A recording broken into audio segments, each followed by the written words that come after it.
সাবেক প্রধানমন্ত্রী শেখ হাসিনার বিরুদ্ধে জুলাই অগস্ট হত্যাকাণ্ড মামলার অভিযোগ গঠনের শুনানি হবে আগামী 1 জুলাই। একই সঙ্গে তার পক্ষে একজন আইনজীবীও নিয়োগ দিয়েছে রাষ্ট্রপক্ষ। বিচারপতি গোলাম মুর্তুজা মজুমদারের নেতৃত্বাধীন 3 সদস্য ট্রাইব্যুনাল সকালে এ আদেশ দেন। এই মামলায় আরও 2 আসামির মধ্যে পলাতক সাবেক স্বরাষ্ট্রমন্ত্রী আসাদুজ্জামান খান কামালের পক্ষেও আইনজীবী নিয়োগের নির্দেশ দিয়েছেন ট্রাইব্যুনাল।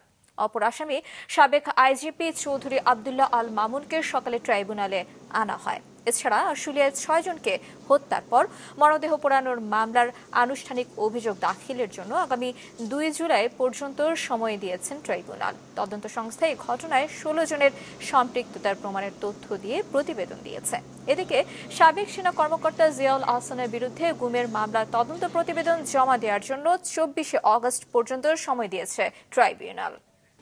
আসামি ছিলেন বা আছেন এই মামলায় সাবেক প্রধানমন্ত্রী শেখ হাসিনা, সাবেক স্বরাষ্ট্রমন্ত্রী আসাদুজ্জামান কামাল এবং সাবেক আইজিপি চৌধুরী আব্দুল্লাহ আল মামুন।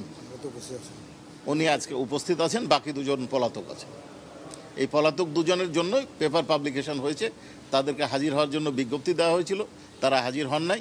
এবং যেহেতু হাজির হন নাই, পলাতক আসামিদের বিষয়ে যে বিধান ইন্টারন্যাশনাল ক্রাইমস ট্রাইব্যুনাল অ্যাক্ট 1973 যে স্টেট ডিফেন্স নিয়োগ করা হয়, সেই স্টেট ডিফেন্স নিয়োগ ট্রাইব্যুনাল করবেন, এই মর্মে আদেশ দিয়েছে।